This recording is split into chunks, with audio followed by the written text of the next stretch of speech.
のためにやってるわけじゃない。誰も拾わない。お前ら。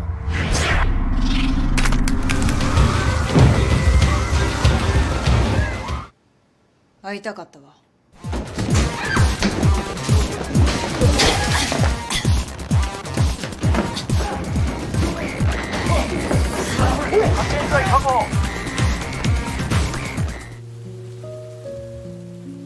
Halo Sobat Ceger, hari ini buka puasa sama apa nih? Hah? Apa? Sama air mata? Kok sama? Lagi capek ya kehidupan ini? Ya walaupun hidup sering bikin kecewa, marah, tapi kita harus tetap ingat kalau hidup seringkali terasa berat. Itu bukan karena bebannya, tapi karena sudut pandang kita yang sempit dalam menghadapi masalah. Kali ini Bang Bejo bakal bawain sebuah alur film Jepang yang berjudul Profesi yang rilis tahun 2015, di mana film ini menceritakan tentang seorang cowok yang selalu aja ditolak kerja karena cuma tamatan SMA. Padahal ia adalah seorang hacker jenius. Merasa putus asa dengan hidupnya, cowok itu pun mencoba balas dendam dengan membuat bos-bos besar ketar-ketir. Penasaran dengan kelanjutan ceritanya? Sama. Jadi tetap semangat ya buat kamu yang lagi berjuang. Selamat nonton dan selamat maem.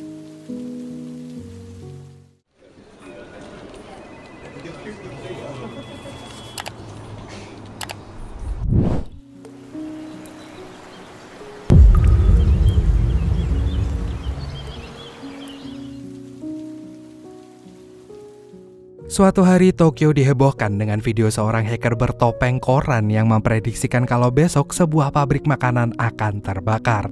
Awalnya seorang polisi divisi kejahatan cyber yang bernama Erika menganggap itu semua hanyalah sebuah bualan.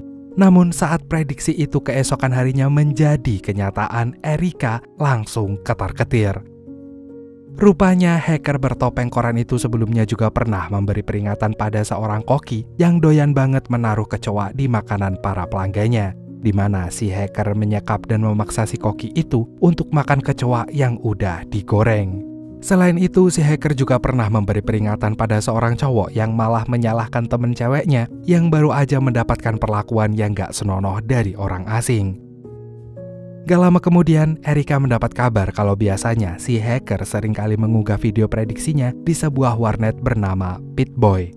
Namun anehnya saat Erika mendatangi warnet itu, si penjaga sama sekali gak melihat ada hacker bertopeng koran di warnetnya tersebut. Mendengar itu, Erika menduga si hacker telah meretas salah satu akses komputer yang ada di warnetnya. Tapi menurut si penjaga itu semua sangat mustahil terjadi, mengingat warnet mereka selalu mencegah akses peretasan dengan menggunakan OTP atau kata sandi satu kali. Biasanya yang memegang OTP itu hanya bos dan beberapa penjaga yang terpercaya. Karena dengan adanya OTP itu, siapapun pasti bisa mengunggah video tanpa ketahuan siapa yang sudah mengunggahnya. Entah kenapa kata-kata barusan membuat Erika curiga. Ia merasa si penjaga warnet ini telah bersekongkol dengan hacker bertopeng koran. Maka detik itu juga Erika langsung menahan si penjaga warnet. Erika kira setelah itu si hacker nggak akan pernah lagi memberanikan diri menampakkan dirinya, karena keberadaannya hampir saja ketahuan. Tapi ternyata dugaannya salah besar. Malam itu si hacker kembali mengunggah sebuah video yang menyatakan kalau ia melakukan semua ini bukan untuk dirinya sendiri, melainkan untuk menegakkan keadilan bagi mereka yang diabaikan dan harga dirinya diinjak-injak.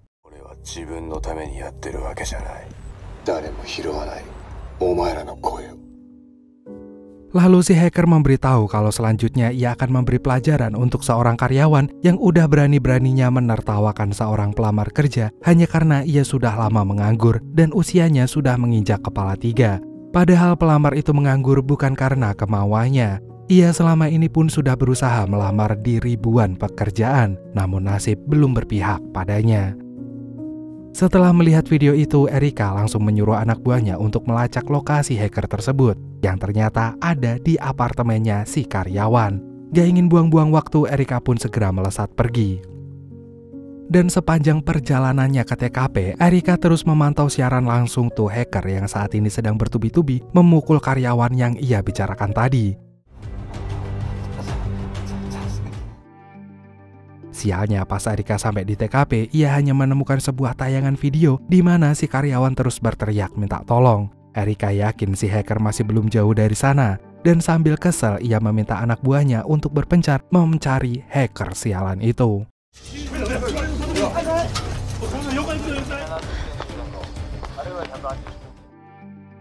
Meski akhirnya Erika berhasil menemukan lokasi yang sebenarnya, tapi tetap aja si hacker udah keburu kabur duluan. Besoknya tim analis menemukan kejanggalan dengan tinggi badan si hacker yang seringkali berubah-ubah. Waktu hacker sempat tertangkap kamera TV, tubuhnya jauh lebih pendek dari hacker yang memukul karyawan semalam. Berdasarkan analisa barusan, dapat disimpulkan kalau hacker itu memiliki komplotan. Ia tidak bekerja sendirian. Di sisi lain terlihat si hacker mulai kembali aksinya. Kali ini ia menegaskan lagi alasannya melakukan semua ini adalah untuk menegakkan keadilan. Ia memang gak bisa menyelesaikan masalah semua orang, tapi setidaknya ia bisa mengurangi sedikit rasa frustasi orang-orang. Karena dengan begitulah ia bisa memperbaiki hidup orang lain yang seringkali ditindas dan direndahkan. Karena kalau boleh jujur, ia sangat membenci hal-hal yang menghancurkan harga diri seseorang. Seperti ngomongin kekurangan orang di kantor, merendahkan orang-orang yang hidup di jalanan, dan para polisi yang selalu mengabaikan orang-orang yang enggak berduit. Jadi, buat siapapun yang diremehkan tanpa alasan, segera memberitahu dirinya, karena ia pasti akan membereskannya dengan sangat cepat. Baginya derita orang lain adalah deritanya. Erika yang mendengar itu sontak merasa semakin geram, karena nggak seharusnya tuh hacker nyalahin gaya hidup masyarakat atas permasalahan orang lain.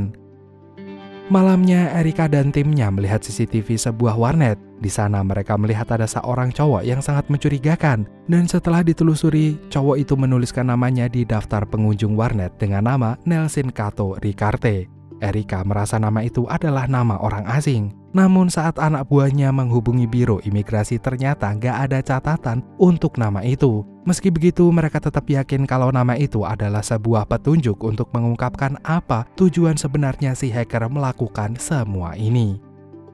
Sementara itu, si hacker bertopeng koran kembali mengupload video yang sangat menggemparkan, di mana ia bersumpah kalau besok malam akan membunuh seseorang di stasiun. Tentu aja polisi langsung bergegas mengamankannya. Tapi sayangnya itu bukanlah hacker yang mereka buru, melainkan hanya seorang cowok yang terinspirasi dengan tindakan si hacker. Atas kejadian itu, seorang DPR bernama Shitaragi sampai-sampai turun tangan. Melalui sebuah saluran berita, ia berjanji akan membuat RUU yang membatasi penggunaan akses internet, di mana hanya orang dengan identitas aslilah yang bisa menggunakan akses internet. Sebenarnya kebijakan itu dimanfaatkan Shitaragi untuk menaikkan popularitasnya. Kabar itu dengan sangat cepat sampai di telinga si hacker. Ia kemudian bersumpah kalau besok akan membuat si Shitaragi ini rungkat karena sudah berani-beraninya melarang kebebasan berinternet. Padahal itu adalah hak semua orang. Mengetahui itu, para petinggi kepolisian langsung memerintahkan semua bawahannya untuk memperketat keamanan pada Shitaragi, yang sebentar lagi akan menghadiri sebuah acara launching minuman kesehatan dari program kerjanya. Dan beberapa saat kemudian Shitaragi pun sampai. Ia kemudian memberikan sambutan kalau minuman kesehatannya ini dijamin terasa enak dan bisa mengurangi berat badan. Lalu ketika dia mengajak semua penonton untuk bersama-sama mencoba minumnya, tiba-tiba aja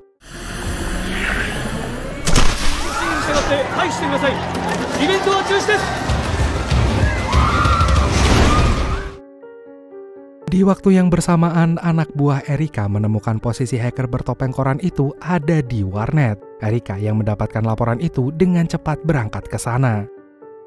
Di sisi lain, si hacker kembali mengupload sebuah video. Namun anehnya, video itu malah menunjukkan seorang karyawan yang diam-diam sedang merekam bosnya yang sedang mengerahkan buzzer untuk membuat akun palsu demi memberikan suara terbanyak pada kebijakan Shitaragi yang ingin membuat RUU yang membatasi penggunaan internet, di mana bosnya itu ternyata kaki tangannya Shitaragi. Iya, si hacker ini hanya ingin membongkar kebusukan Shitaragi yang nyatanya sama aja seperti tikus berdasi.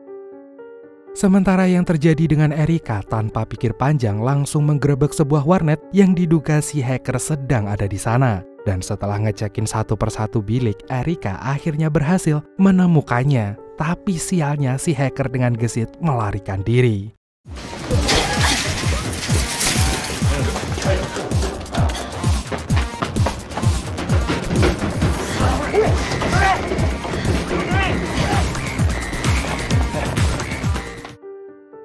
Di Di tengah pengejarannya itu, Erika nggak sengaja berpapasan dengan cowok yang penampilannya mirip banget dengan cowok yang ia lihat di CCTV waktu itu. Meski anak buahnya sudah berhasil menangkap si hacker, tapi Erika malah mengejar tuh cowok dengan sekuat tenaganya. Ia semakin yakin kalau tuh cowok adalah hacker yang sebenarnya. Begitu melihatnya berlari sekencang-kencangnya.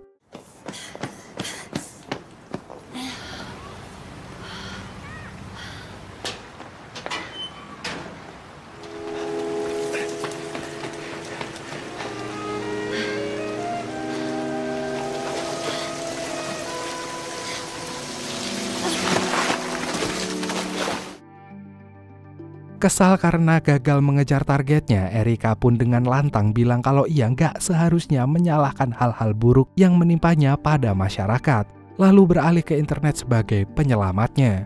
Gak peduli sudah sekejam dan sejahat apapun dunia pada hidupnya, ia seharusnya tetap berusaha menjadi orang baik. Dan tanpa disangka-sangka, hacker itu membalas omongan Erika dengan mengatakan kalau Erika sampai kapanpun gak akan pernah mengerti sebelum ia mengalami dan merasakannya sendiri.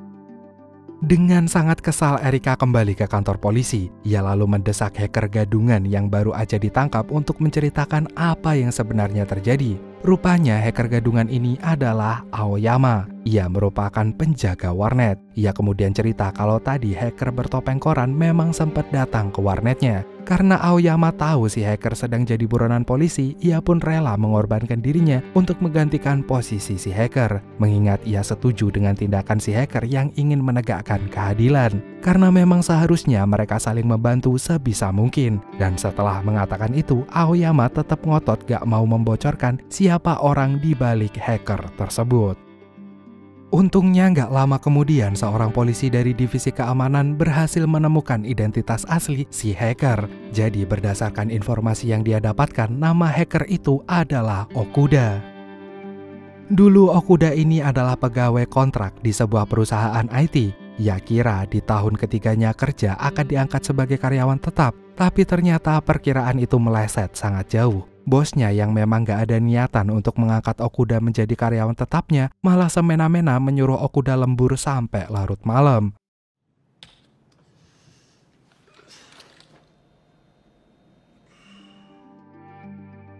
Karena Okuda tertidur di tengah lemburnya, bosnya pun langsung menyuruhnya ganti kerjaan menjadi OB aja. Dan tanpa protes sedikit pun, Okuda langsung menjalankan tugas barunya itu dengan sepenuh hati. Rekan kerjanya yang melihatnya pun merasa iba. Mereka kemudian berjanji akan membujuk Pak Bos supaya mengembalikan Okuda ke posisinya semula. Namun ternyata rekan kerjanya itu sama busuknya dengan si bos. Ketika Okuda meretas HP bosnya, ia menemukan grup yang gak ada dirinya. Di dalam grup itu nama Okuda sering menjadi bahan hinaan mereka. Seketika Okuda merasa seperti orang bodoh. Ia kemudian merasa mual-mual dan gak sadarkan diri. Berhari-hari kemudian, Okuda yang sudah resmi menjadi pengangguran itu mencoba melamar kerja ke banyak tempat. Tapi nggak ada satupun yang mau menerimanya, gara-gara ia cuma tamatan SMA. Padahal sekarang Okuda nggak punya uang sepeser pun lagi. Dalam keputusasaannya itu, Okuda tiba-tiba ditawari kerja untuk menjadi kuli bangunan di sebuah pembuangan limbah. Karena nggak ada pilihan lain, Okuda pun menerima tawaran itu. Yang penting kerjaannya halal dan ia nggak perlu lagi menahan lapar. Dan tanpa butuh waktu lama, Okuda pun berangkat ke tempat kerja barunya.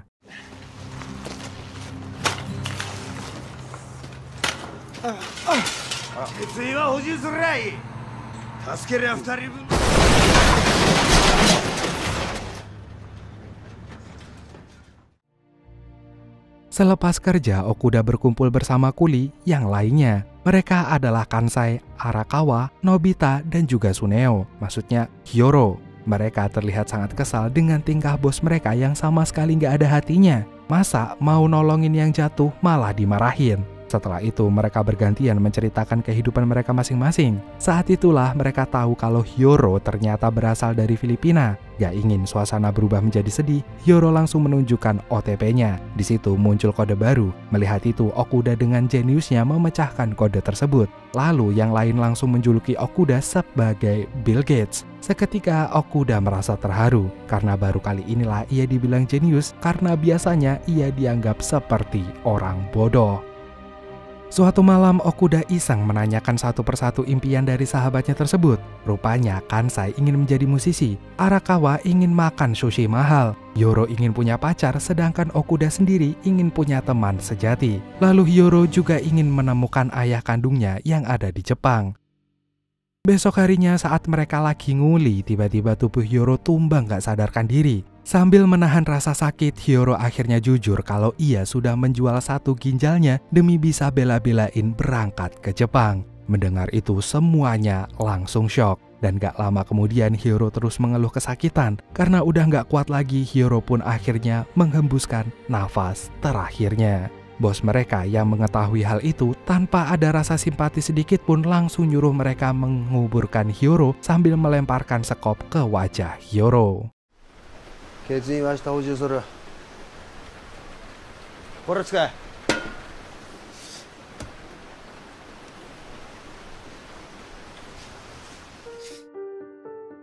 Gak terima temannya diperlakukan seperti itu, Arakawa langsung berniat memukul balik kepala bosnya. Namun Okuda dengan cepat menahannya. Menurutnya biar dia aja yang menghabisi nyawa bosnya.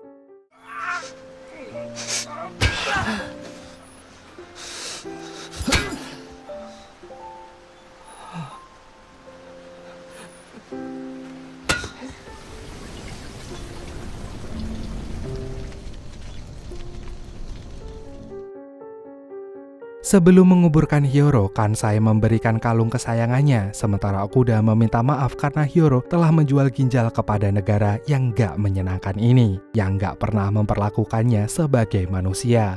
Setelah mengatakan itu, Okuda mengajak teman-temannya untuk balas dendam ke siapa aja yang berani menindas dan merendahkan orang lain. Setidaknya sebelum mereka mendekam di penjara, mereka harus menjadi orang yang berguna dengan menegakkan keadilan. Untuk membuktikan kebenaran cerita tentang Okuda itu, Erika pergi ke perusahaan IT tempat kerja Okuda dulu. Tapi anehnya semua orang di sana dengan kompak bilang kalau mereka nggak kenal dengan Okuda. Begitupun saat Erika pergi ke tempat kerja yang pernah Okuda lamar. Petugasnya malah sama sekali nggak ingat kalau Okuda pernah ke sana. Kini Erika merasa bingung. Dia harus mencari informasi tentang Okuda kemana lagi. Kalau memang benar hidupnya seberat itu, harusnya Okuda tetap berjuang. Gak lama setelah Erika membatin begitu, ia mendadak melihat bayangan Okuda yang seakan-akan menjawab omongannya.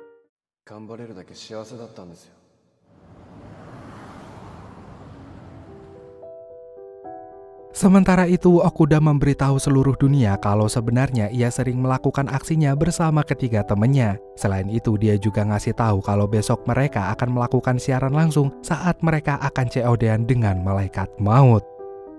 Di sisi lain, polisi divisi keamanan akhirnya mengetahui kalau nama Nelson Kato Karte adalah nama aslinya Hyoro, di mana ternyata ibu Hyoro ini pernah ada hubungan dengan seorang anggota DPR dari Jepang yang bernama Kato. Begitu tahu ibu Hyoro hamil, Kato tiba-tiba menghilang. Dan untuk itulah si polisi divisi ini menduga kalau Kato ada hubungannya dengan Okuda. Ia menduga Kato lah orang yang sudah mendanai semua aksi gila Okuda selama ini. Bersamaan dengan itu, pihak kepolisian mendapat kabar keberadaan Kato yang kini sedang ada di perusahaannya. Mereka menduga di sanalah Okuda dan teman-temannya akan COD dengan malaikat maut.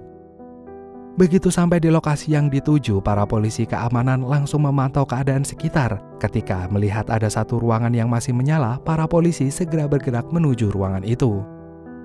Namun ternyata di sana hanya ada Kato yang sedang makan Indomie. Usut punya usut, perusahaan Kato baru aja bangkrut dan ia ingin menghabiskan waktunya sebentar sebelum benar-benar meninggalkan perusahaannya. Sementara yang terjadi dengan Okuda sendiri, ia mulai melakukan siaran langsung bersama Kansai, Arakawa, dan juga Nobita. Di situ Okuda menunjukkan pil sianida yang cukup membunuh seseorang dalam waktu sesingkat mungkin.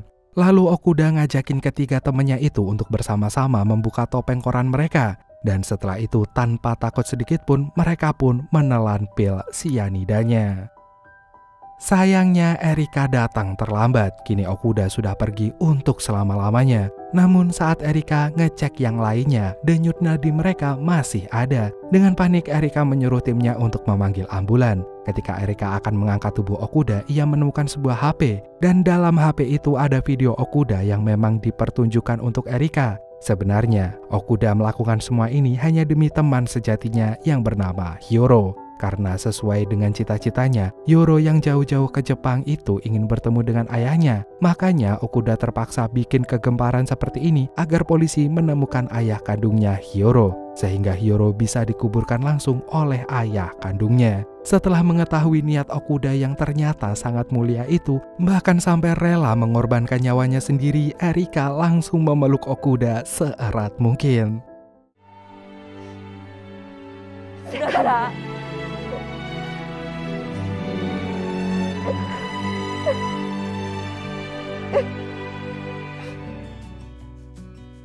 Keesokan harinya, Kansai, Arakawa, dan Nobita mulai tersadar. Mereka kemudian dikejutkan dengan sebuah video yang seakan-akan Okuda telah memaksa mereka semua untuk mengikuti aksi jahatnya. Karena waktu itu Okuda pernah bilang kalau di antara mereka masih hidup, maka yang harus disalahkan adalah orang yang sudah mati. Mau gak mau mereka semua pun mengiyakan kalau otak di balik kejahatan ini hanyalah Okuda. Padahal video itu sebenarnya sedang memberikan kejutan untuk Arakawa yang sedang berulang tahun. Di situ Okuda sengaja menutup mata dan memarahi habis-habisan Arakawa sebelum akhirnya ia memberikan sushi mahal seperti yang Arakawa idam-idamkan selama ini. Okuda sengaja mewujudkan satu persatu impian teman-temannya, karena itu sebagai ucapan terima kasihnya karena mereka telah menjadi teman sejatinya Okuda.